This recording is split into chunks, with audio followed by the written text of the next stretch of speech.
Hello, everybody, and welcome to our applicant webinar for our 2024 Bioinformatics and Biological Resources Fund opportunity to learn all about what BBR is and what you need to know ahead of applying, and hopefully give the opportunity for quite a few questions at the end. Please do make full use of the chat and QA functions that are available to you, and colleagues and myself will look to address questions after a brief presentation.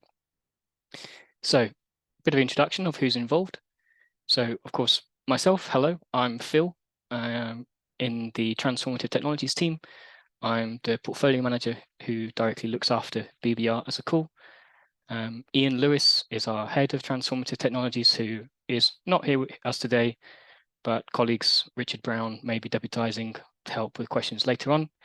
We have Ellie Tyack, who's on the call, who is our senior portfolio manager in our research innovation funding delivery team, and we work very closely in making BBR happen on the practical side.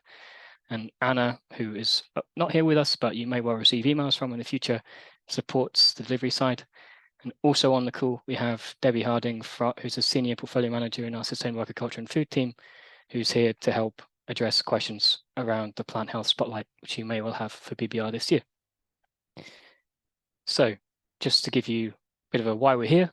So of course, this brief overview to give a bit of background to what BBR is, as it's as an opportunity to clarify the scope and to explain the application and assessment process, and as well, of course, take the opportunity to introduce the new UKRI funding service, which 24 BBR is being ran on.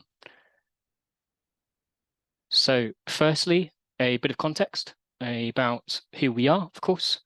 BBSRC, the Bioinformatics and Biological Sciences Research Council, part of UK Research Innovation. We recently published our strategic delivery plan, setting out our plans over the next 3 years, explaining how we deliver on our vision through world-class people, places, careers, ideas, innovation, and impacts, all with that world-class organization theme. Where does BBR fit within that? We're very much in this world-class impact space, specifically within a transformative technologies area, with a fundamental part of that theme being that theme of BBR, indeed within transformative technologies being the implementation, improvement, or consolidation of bioinformatics or biological resources in support of UK bioscience, helping to drive forward progress in bioscience research and innovation. Of course, I've highlighted the sustainable agriculture and food team there as well, of course, who looks to encourage a whole food systems approach to sustainable agriculture and food research, delivering productive, resilient, sustainable farming. Of course, there is a plant health spotlight, which for BBR, which sits within SAF, which we will elaborate on later. So just to highlight a couple key points. So of course, the aim, as I won't repeat myself, but key points around BBR is that funding is up for up to 5 years. The total fund baseline of BBR is 7 million. The maximum award is 2 million at 80%, with the earliest start date of 16 September. And in addition to that total fund of 7 million, there is an additional 2 million to support proposals relevant to the plant health spotlight, which we will explain a bit more detail later. So what is BBR when it comes to this distinction between research projects and resources? Projects supported through BBR focus on those high quality community focused provision activities, such as management and sharing of large and complex data sets at a community level for data discovery, data mining, data integration, or state-of-the-art, well-maintained software tools for cutting-edge analyses, workflows, and ultimately novel insights from bioscience data, such as AI and machine learning. And of course, access to materials that underpin world-class bioscience research, including but not limited to culture and germplasm collections, mutant lines and clones, DNA samples, genetic libraries, etc.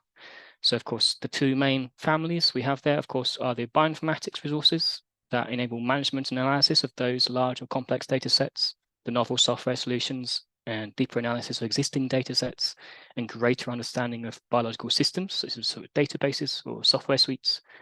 And then biological resources very much are focused on providing access to materials that underpin cutting edge bioscience research, such as your culture, germplasm collections, mutant lines, DNA samples, clones, genetic libraries, etc.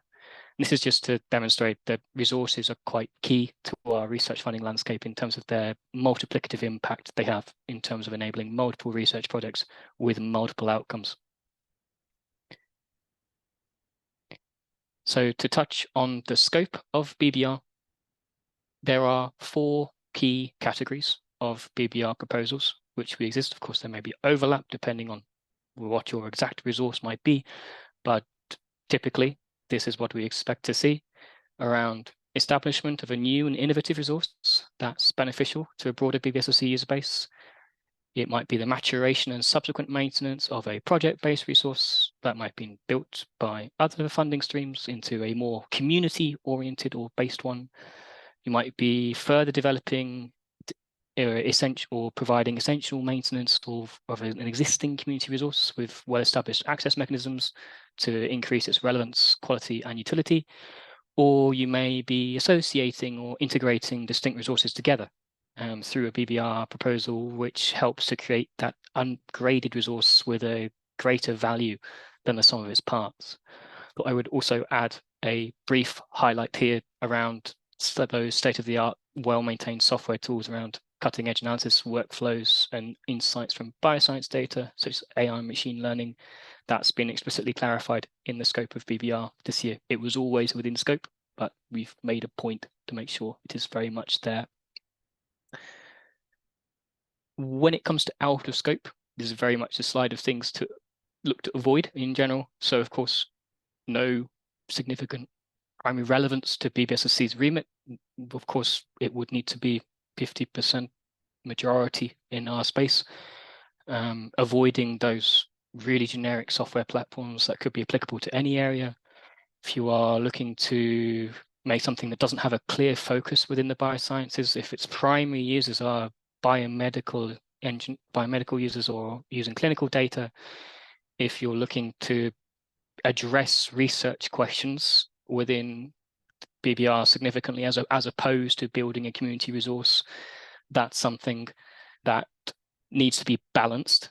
Research can come in as part of a BBR proposal, but it needs to be explicitly linked to the resource itself, its future proofing of it and enhancing it down the line. Research proposals masquerading as resources do not fare well. Of course, there needs to be a strong justification as to why there's a specific need to generate data if you're generating data as part of the resource provision, as opposed to creating stuff that could fit into existing repositories. You really need to understand the existing landscape and the novelty of the resource well to make the argument for your BBR proposal. Of course, if it's already suited by other means, naturally, and if it's primarily institutional or only institutional or restricted access, BBR resources fundamentally are expected to be pretty much open as a general rule, though there's conversations around sustainability that may play into that. And of course, if it's preserved non-recoverable specimens or if it's an archive-only resource, these are things that BBR doesn't look to do. It needs to be actively usable. Of course, I should reiterate the point that all applications are expected to evidence consideration for alternative long-term sustainability options beyond BBSRC support as well. And on the point around over 50% fit to remit, we do also engage with other research councils on the back end, having received app proposals as well. And you're always welcome to get in touch with the office to have conversations around fit to scope if that would be helpful in advance of your application. We will do our best to facilitate those. Touching on key points for 24 BBR specifically, 4 main areas. So of course, we are transferring to the funding service for the first time. Of course, this means that there have been tweaks to assessment criteria to conform to TFS standard questions. We have not looked to redesign what BBR looks to do. We are asking for very similar information, if not the same information, just structured slightly differently in terms of how the questions are arranged. And of course, that should highlight that joint applications are not an option on TFS presently. So you need to ensure that collaboration agreements are very much in place should you be successful. The other point to highlight is that the assessment process, BBR historically being a externally peer-reviewed call, we are taking a panel-only assessment approach for this year. Ellie will elaborate later as to the practical matters of this, but very briefly, we're looking to reduce demand on the community and the office for executing peer review. It allows a better dialogue between the applicant and the panel and the IM members, introducing members, and of course, reducing the length of time the funding opportunity takes. We have, of course, also had that AI and machine learning in specific inclusion within the scope added in, and of course, the plant health spotlight, which I will come to now, and Debbie will raise her eyebrows if I say anything strange. So essentially, the plant health spotlight, as is within the text, we have plant health underpinning sustainable production of food, maintaining the natural environment around us. We've got a particular area of current strategic interest in the plant health space. That's why we have current plant health spotlights in our 2024 responsive mode round, which is currently open. The plant health spotlight in BBR is complementing those responsive mode mechanisms by encouraging submissions of resource proposals within the same discipline. Looks to focus on resources that support assets relevant to the plant health community, including but not limited to genomics, metabolomics, phenomics, studies of climate change impact on plant health specifically, and covering host plants, pests, pathogens, and their environments very broadly. In addition to adhering to overall BBR scope, if you wish to be considered under the plant health spotlight, you have to be able to demonstrate that the resource is directly and primarily relevant to the plant health community, and that you focus on plant health problems involving pathogens, fungal, mycete, viral, bacterial, or invertebrates, pests, insects, nematodes, mollusks, as well as insect vectors of plant pathogens. So I should stress that this funding opportunity includes a plant health spotlight. The scope and remit of BBR remains open across BBSRC's remit. There is no requirement for projects to address the spotlight area, but we would expect relevance to one or more BBSRC's world-class ideas and impacts themes within our strategic delivery plan. I should also highlight that this is an additional budget on top of that 7 million of what BBR has to play with to support at least one proposal that comes in to the spotlight area. And the final decision on whether a project falls within the scope of the plant health spotlight lies with BBSRC. And that decision is very much final, much like how a scope decision would be final. And of course, you'll get your funding decisions taking into account panel outcomes, applications received, and indeed the portfolio of projects that can be supported within the available budgets. I should also mention that if you're not sure, again, around if you qualify for this, then you're always welcome to contact and we'll have a conversation. So touching on the assessment criteria for 24 BBR. So of course, we're running on the funding service, and the way BBR has been fit is across these 8 main blocks.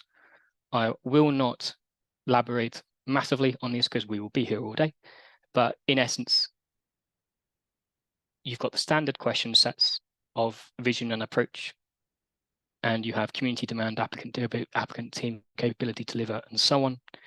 In essence, the BBR side of this, for vision, you're looking to explain to what extent your proposed work is of excellent quality, has potential to advance understanding or generates new knowledge, is timely, and impacts world-leading research.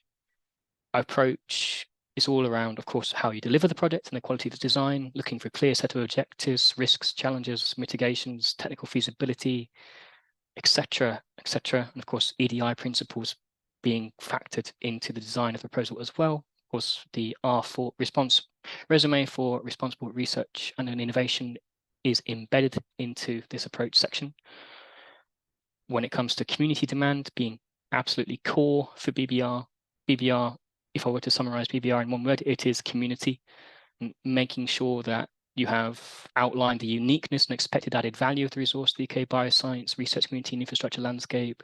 You explain the impact and benefit of the proposed resource on the research and those communities involved in it. That you, if possible, explain where it may have already had a particular scientific, economic, or social impact, and demonstrate the breadth of the user community.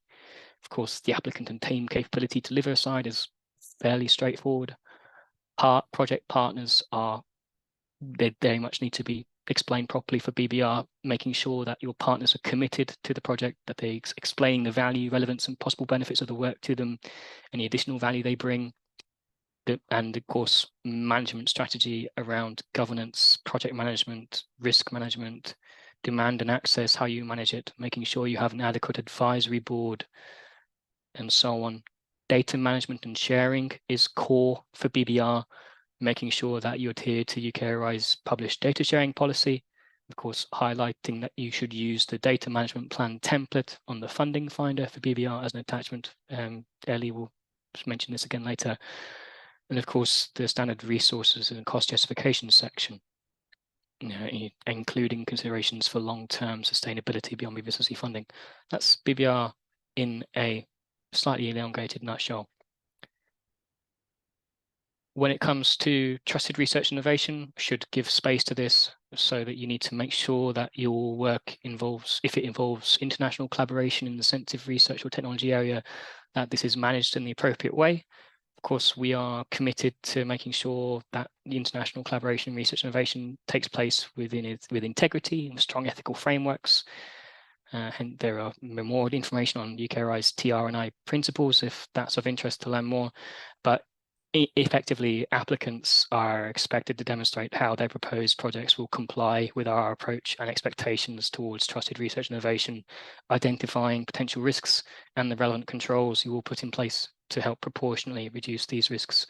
So this is, of course, a section within the application where you need to address this question if it's relevant to your proposal, particularly around listing the countries and project partners, researchers, and so on that are involved. And if it's international, making sure that you address if it's within one of the 17 areas of the UK National Security Investment Act around AI, for example, and that if it is involved, being quite explicit in what those areas are and what your ideas are.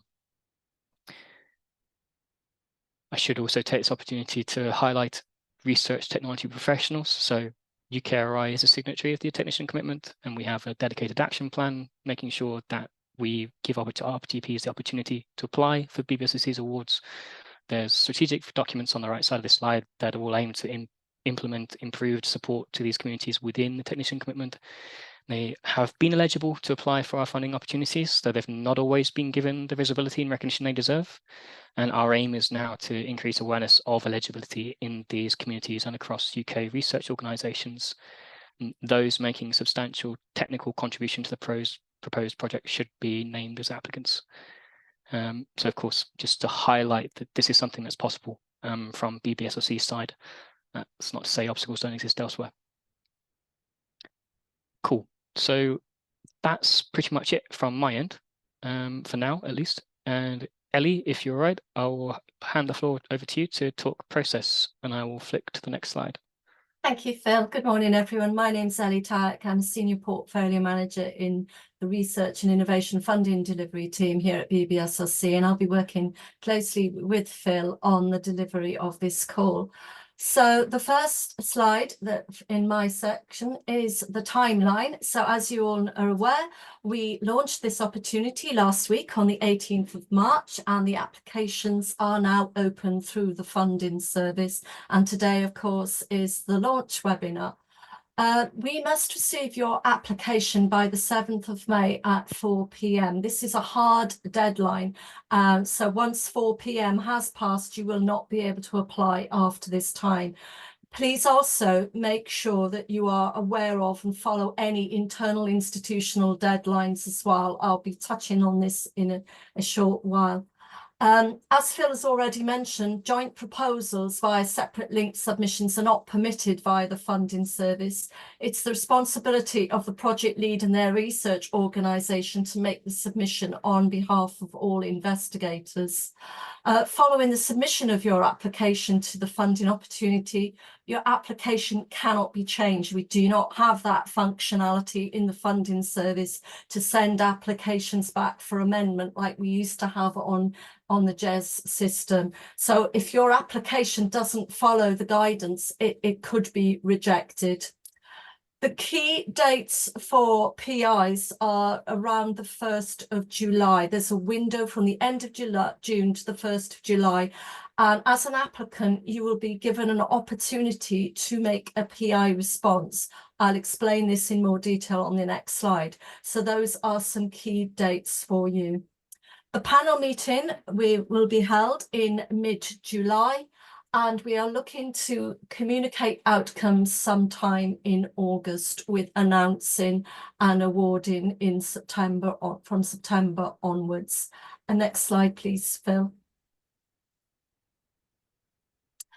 So with regards to the application process, each proposal will be allocated to 3 members of an expert panel who will provide independent initial reviews of the assigned proposals against the specified criteria that Phil has just mentioned for this funding opportunity.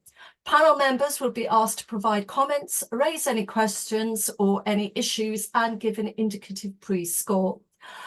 Ad hoc reviews by external reviewers will only be gathered by exception. So applicants should expect to receive about 3 reviews to respond to. Following this stage by the expert panel, the individual review stage, the project lead will then have the opportunity to respond to any comments, questions, issues raised. And there's usually a 10-day calendar period here. So please be mindful that's 10 calendar days, not 10 working days. Panel members assigned to your proposal could then adjust their pre-scores ahead of the panel meeting following your response. So you're advised to really directly answer and address any questions or issues that they have raised. The panel will use your response as part of the final scoring of your proposal and the final assessment of your proposal. As mentioned, there will be a panel meeting in mid-July, and following individual review and PI response by the expert panel members, we'll invite the whole panel then to assess the quality of your application, come to a consensus and rank it alongside the other proposals. And a final funding decision will then take into account the panel outcomes, the quality of the applications received, and the portfolio of projects that can be supported using the available budgets. Feedback is provided to all applicants, whether they are successful or not, and we hope to provide this feedback in August with the outcomes. We must also stress to you that we support the San Francisco Declaration on Research Assessment, also known as DORA, and we recognise the relationship between research assessment and research integrity. And you can find out more about the UKRI principles of assessment and decision making on our website by following that link in the slide. Next slide, please. So I'm going to take you through the new UKRI funding service and how to submit your application. It's part of UKRI's improving our peer review process, and it's been developed as an iterative process. So what is the vision of the funding process? This is UKRI's Simpler and Better Funding Programme, and it's creating a funding service that is easy to use and supports everyone involved in research funding. And the goal is that UKRI operates a single, consistent, user-centred service that reduces the burden of finding, applying for and managing research funding. And it gives UKRI evidence to support funding the best ideas and can respond and adapt easily to change. So all grant applications to 24 BBR will be made via the new funding service. The JES system will not be available. Next slide, please, Phil. So what are the benefits of the new funding service? Well, the format uses a core question set, which is a set of questions intended to be used by all councils. Contextual guidance for BBR is also provided to clarify what we expect to see in these applications. And the guidance and questions are consistent and all in one place. The questions, the assessment criteria, the questions will reflect the assessment criteria. They will map against the applicant responses to questions in the application, making it easier for you to explain your idea and easier for the panel to assess it. We only ask for what we need once and when we need it, so this avoids duplication of information. Certain information will be requested post-assessment, such as project partner letters of support, efficient application, and makes an efficient application process. TFS has fewer attachments compared to the JES system. We'll only ask for attachment when and where needed. There will be some specific attachments required for BBR, which I will come to in a moment. And there are automated checks as well before submission. So each section will have a word count and it will tell you when you are close to reaching that word count. Next slide, please. So this is what your application will look like. So you will need to sign in or create a funding service account if you have not already got one. And to create an account, you need to select your organisation, verify your email address and set a password. If your organisation is not listed, you will need to email support@funding-service.ukri.org. I will provide that email in my last slide. It is essential to allow at least 10 working days for your organisation to be added to the funding service. So please bear that in mind when you are making your application. You work your way through each section. You'll only be able to submit an application once all select sections are completed. Answer the questions directly in the text boxes. You can save your answers and come back to them or work offline and return to and copy and paste your answers. So you don't need to complete your application all in one go. If we need you to upload a document, just follow the upload instructions on the funding service. All questions and assessment criteria are listed in the How to Apply section on the Funding Finder page for BBR. Some sections won't be relevant to your application, so if there is nothing that you wish to include in that section, just put N/A, not applicable, and move on to the next question. But I must stress, you need to complete all boxes. So if you haven't got anything to put in, put NA, otherwise it won't complete that section. You can check through your application in the Read View show, which is shown on this slide, and the application can also be downloaded as a PDF in the service to share with your collaborators before you submit your application. Next slide, please, Phil. So with regards to applicants, standard BBSRC eligibility rules apply. Now, please bear in mind that we do have new harmonised grant roles being used across UKRI. So in the past on the JES system, you'll be familiar with principal investigator, co-investigator. These are now known as project lead and project co-lead respectively. So please do take notice of the guidance on the funding service website. As Phil's already mentioned, the CVs have been replaced by a resume for research and innovation, R4RI, to demonstrate a broader set of skills and experiences relative to the project. Again, to recognise that UKRI is a signatory of DORA so that we can use appropriate metrics for assessing your applications.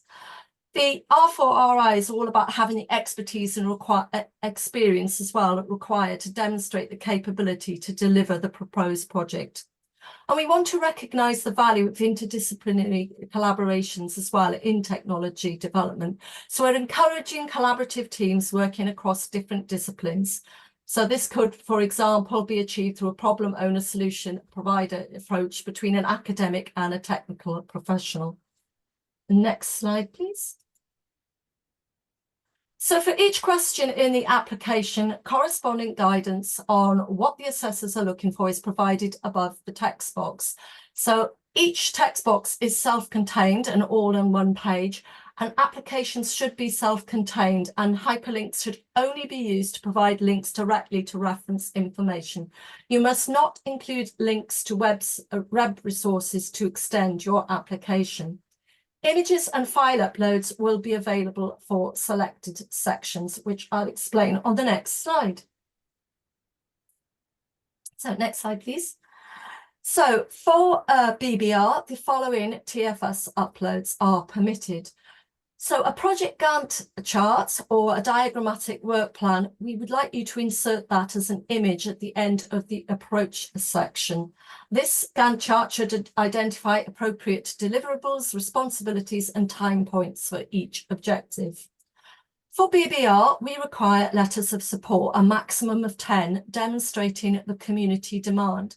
So please upload this as a single PDF, a maximum size of 8 megabytes. This is, as I said, mandatory for BBR. The letters of support should be uploaded in English or Welsh only. And in the text box, please enter the words attachment supplied. Also for BBR, we would like project letters, partners letters of support. And again, this should be uploaded as a single PDF, again, uploaded in English or Welsh only. And again, use the words attachment supplied in the text box. If you don't have any project partners, that's fine. Please just enter NA in the text box. Also, the data management plan is to be submitted as an attachment, and please do use the template supplied on the funding finder that Phil has already mentioned. Next slide, please. So some tips for using the funding service. Please do complete your EDI profile. Applications cannot be sent to the Research Office Administrator unless this is completed. You'll only be asked to do this once when you first apply on the new service, but you can manage this information at any time. There is also guidance provided for each EDI question. And the answers you provide are for monitoring purposes only, but this data does help us analyse participation in research funding activities accurately and ensures people are treated fairly. Applications should be created by the project lead rather than a member of the project team or the research office. To get started, simply create an account, clicking Start Application at the top of the 24 BBR opportunity page. Please be aware that the project lead should create the application themselves. The research offices can view the application but not edit it. As soon as you start your application, your research officer will have visibility of the application. But your research officer will also need time to approve the application, so you do need to account for this. So do know who your contacts are. I think the main takeaway point this morning is do not rush your application. Be very mindful of that 7th of May deadline at 4 p.m. and allow sufficient time to create your application and negotiate with all your co-leads and your research office. Next slide, please. So there are plenty of useful tips and guidance on the funding service on the UKRI website, including some very useful videos as well. They're very bite-sized videos and they're very, very helpful and useful.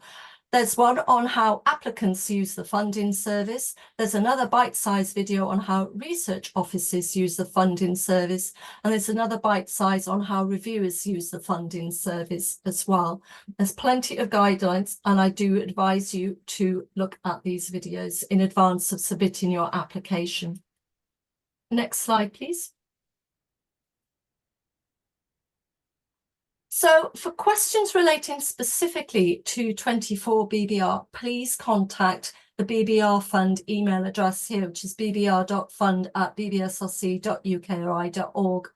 If you have any questions regarding the system of the funding service, anything at all, please direct those to the help desk, because Phil, Debbie, Richard and I won't be able to help you on the actual nuances of the funding service. So please do send any questions to support@fundingservice.ukri.org.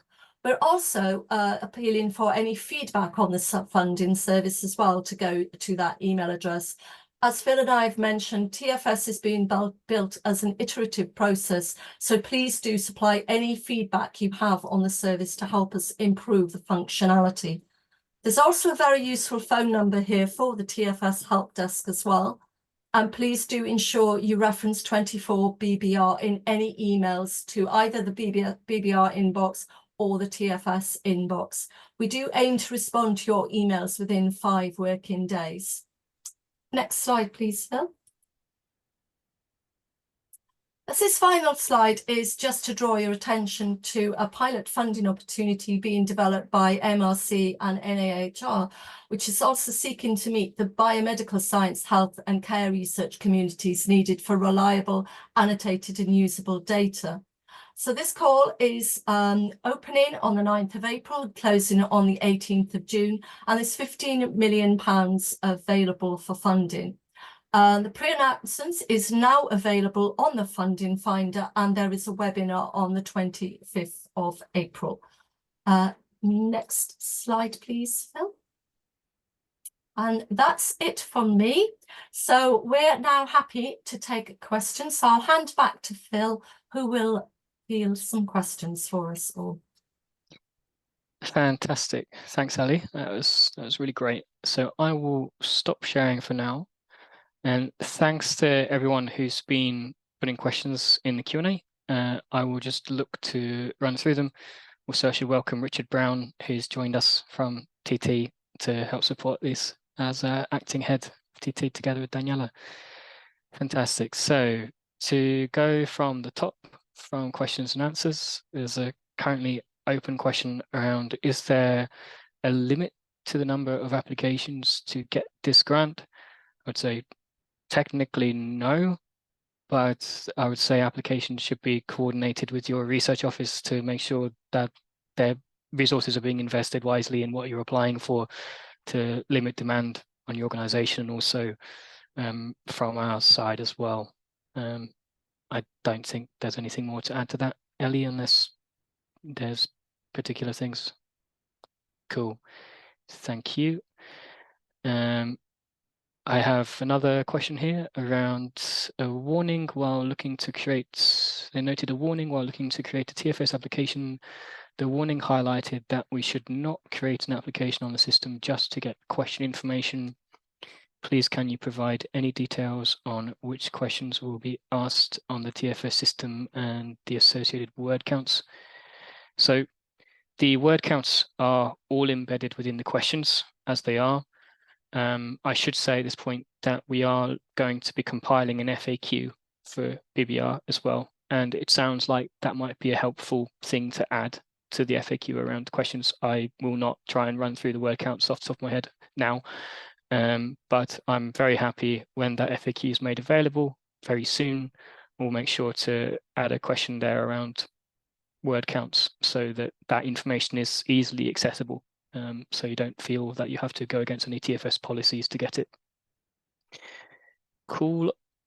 If you also look on the funding finder in the how to apply section for 24 BBR, there is actually a breakdown of the application questions with the word limits. But if you have any issues with the TFS system itself, any warnings or anything you're unsure of, please do get in touch directly with TFS. Yeah, thanks, Ellie. Yeah, there's that how to apply section should have also the same word count information that you would see on the TFS as well.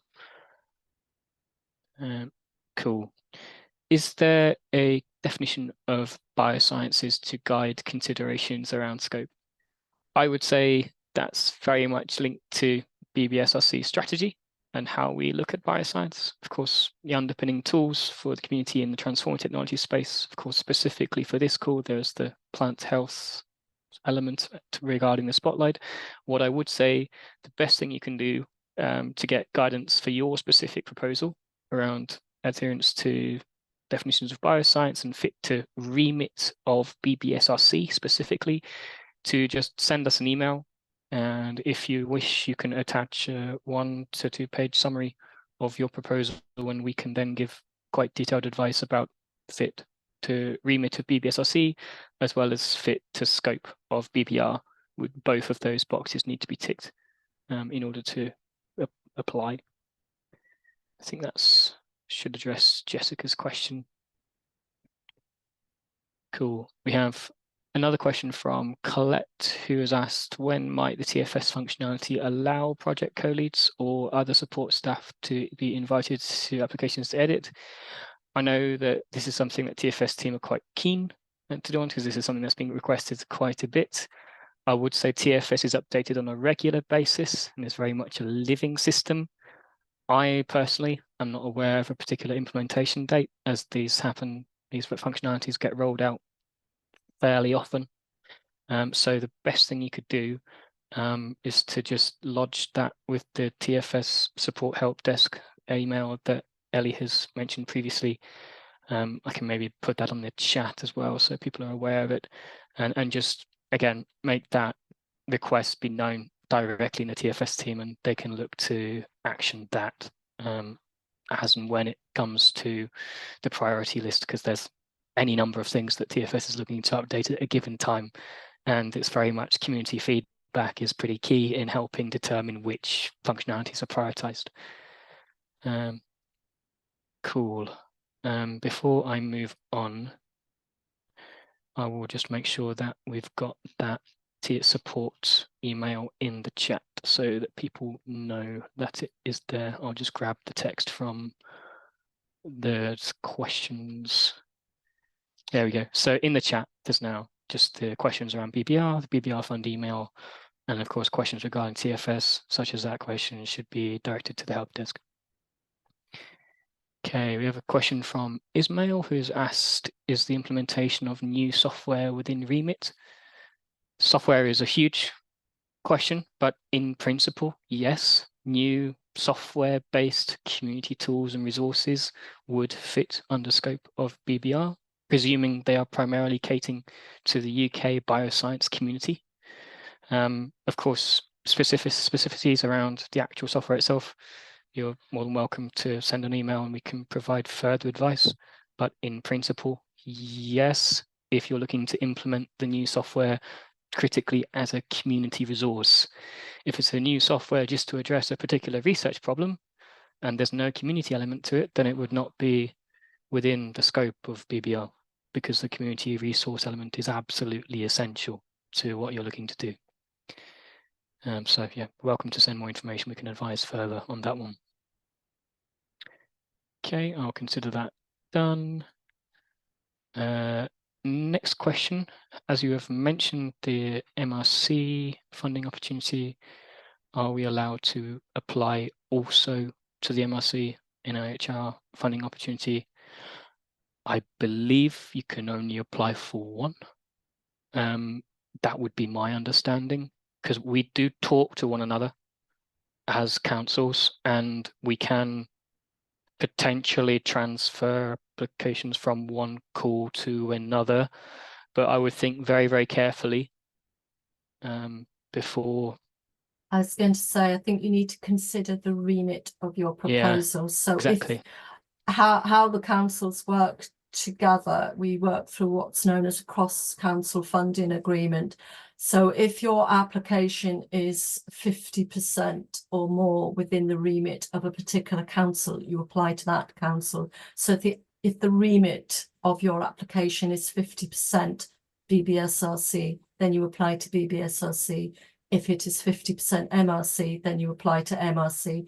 MRC will reject anything that is not considered within their remit. So you would have a different application going to MRC. It would look at a different aspect of BBR. It would look at a different aspect of resources. Yeah, thanks, Ellie. I should also highlight that the BBR sort of the broadly equivalent call that MRC has announced recently is not a BBR clone. It is specific to MRC's interest in digital platforms for biomedical science. So you would write your application differently depending on which one you're going for. And you're always welcome to talk to one of the councils, or indeed both of the councils, to get your steer before you commit one way or the other, to avoid you potentially wasting time of something that's rejected as out of remit and would not make it to panel. Yeah, I would also stress, actually, if you do have any remit queries around BBR specifically, that you come directly to the BBR inbox rather than use the BBSRC remit inbox. So if you are specifically looking at BBR and you want clarification on your remit, do email us via the BBR inbox. Yeah, exactly. And likewise for the MRC opportunity, I would just put the equivalent inbox in the chat as well, so people are aware of who the relevant parties to go to. That should now be there for your reference as well. Cool. Consider that done. Okay, next question from Karen, who says, are there institutional limits on the number of applications any one university can submit? For this opportunity, there are no hard limits that are implemented, but I would advise you to be really careful and around considering which proposals your particular institution looks to get behind, because inevitably there is, particularly for the plant health spotlight and for BBR as a whole, there is an element of portfolio balancing that feeds into the decision-making process. And of course, lots of applications from a single institution could potentially be disadvantageous to each of them. Not necessarily, but they might be if that's where the funding decision goes and gets to. So no, from our end, there isn't a hard number, but think very carefully. Okay. Question from someone else who's anonymous, who said, is it possible to access the past successful applications title/abstract? There is a way to do this in principle through Gateway to Research, though I would have to be aware of if there's particular keywords that you could use in Gateway to Research to pop up with past BBR proposals. If you were to search BBR in this, whether it would come up with proposals, or it might just give you various things that might have been funded through responsive mode. If you were to look in Gateway to Research and just type bioscience community resource, chances are what comes up will largely have been funded through BBR as a whole. So there's ways and means to get sense of things that have been successfully funded through BBSRC. I mean, responsive mode resources can also come into responsive mode, but BBR is the primary funding mechanism for these kinds of opportunities. So you can always look at Gateway to Research. You can always look to network with your communities to find out about previous successes. But for data sharing reasons, we can't give those core details away. But Gateway to Research is probably your best bet. I think Debbie might have something to add to this as well. I can see she's typing something. So well, I was just about to put the link to Gateway to Research into the chat. Oh, fantastic! Thank you. Yeah. Just popping in there. Yes, it's one of the limitations of GTR that you can't. There isn't actually a search field for specific initiatives, which is a bit annoying for us as well. But that's unfortunately that's the way it's set up. Brilliant. Thanks, Debbie. I will just get to the next question in a moment. Right. Is it that's answer? That one's been done. Next question from Alexandra is, could you comment more on 24BBR's vision regarding the inclusion of an international partner? So we know that world-leading resources often have an international element to them. When it comes to fit for BBR scope specifically, two things to bear in mind. Naturally, international partners cannot be funded directly through a BBR grant. Do correct me if I'm wrong, Ellie, but I can see you shaking your head. So that's not something that's possible. But what I would say is that international resources with a significant UK bioscience base can fit the scope of BBR. So it's not the intent that the resources that are supported by BBR are UK only, a closed shop. It's very much meant to support the best resources that typically may well have an international element. And the key thing there is that the international community that you're talking about has a significant base in the UK, as opposed to it being a very, very minor player on a broad international landscape. That would be the way to frame that question. And then, of course, making sure that the trusted research innovation elements are addressed thoroughly as well. That would be the two things to bear in mind. I don't think there's anything more to add on that. Cool. That's the international partner question. Can you elaborate on the compatibility of BBR with existing funding? Very broad question. Difficult to know exactly what you mean, Domenico. But essentially, BBR is one of many, say, strategic initiatives that BBSRC runs. We have our standard responsive mode, open call 3 times a year. And we have various strategic initiatives that are looking to address particular needs of the community in different areas. One being a transformative research technologies call for early stage research, one being our alert call for mid-range equipment, BBR for community resources, our follow-on funds, etc., etc. So funding is very much a pipeline, and it may well be that BBR sort of fills a niche around something like a technology that's been developed through a TRT, enhanced through a responsive mode grant, and might eventually mature into a community-based project by BBR. So there is complementarity there as a potential funding pipeline, but it's very case-by-case specific. And it is something that we're aware of, of where BBR fits into the funding landscape more broadly, and all constant course of conversation within ourselves as to where BBR fits best. Cool.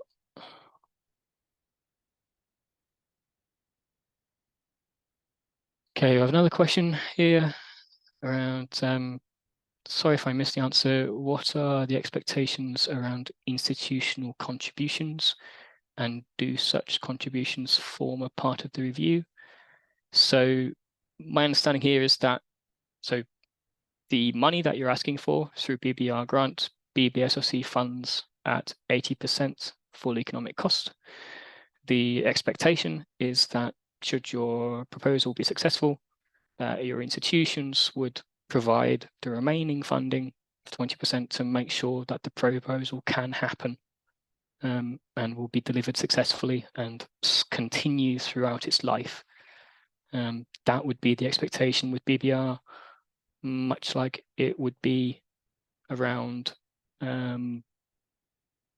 any other BBSRC funding. Cool. I see no shaking heads from my colleagues, so I'll continue to consider that answered. Okay, we have a question from Shannon Ali, who's said, thanks you, Debbie. I'm developing a sequencing lab. That's considered. That has now popped to the answered bit. So I think you've managed that. I answered that, Phil. Oh, thank you, Richard. So you said, yeah, Shannon, send us an email to the call inbox and we can have a discussion.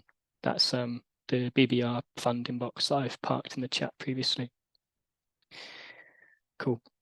And then the next question we have is, does community here include clinicians, or is it just researchers and the like? So I would say that the bioscience and biomedical science boundary historically is quite grey, and there is naturally a degree of overlap. So there may be a broad community of which clinicians are a relatively small part. In the bioscience space, with packaged well, there could be a percentage of the community clinicians which could fit to a BBR proposal. But generally speaking, the closer you get to the clinic, the further you get away from BBSRC's remit. So I would argue that if you're considering a resource that is clinically oriented, then the recently announced MRC call may well be worth looking at in the first instance, rather than trying to fit to BBR, because BBR primarily caters to, of course, it has to be majority BBSRC remit, which is the fundamental bioscience side, which of course is a fair few steps removed from the clinical angle. So perhaps best looking at the MRC call in the first instance. Naturally, if your call is essentially a clinical tool, then it will not fit to BBR scope. Okay, cool. I believe that's all the open questions that I've seen, and we have made it to 12. So I'll just give it a moment to see and give people that last chance if there's any burning questions that come in the next few seconds or so. But I believe we might be good. I have just popped into the chat to say that there've been a number of remit questions. Sometimes it's quite difficult to answer on the hoof when you just get a verbal description or a couple of lines. Send us a few paragraphs about what you're planning to do and the kind of resource that you want to set up, who it will be useful to, how they'll make use of it, and we can give you some tailored advice, which it's a lot easier to do that and find out if your proposal is likely to fit our remit or scope in advance, rather than writing an application and then having it rejected. So we would welcome any kind of any kind of requests to the BBR inbox, just so that we can have a think about them and give you some tailored feedback.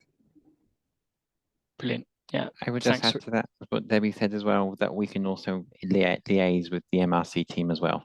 So we can come to you with one answer as opposed to emailing us twice, emailing us and emailing MRC.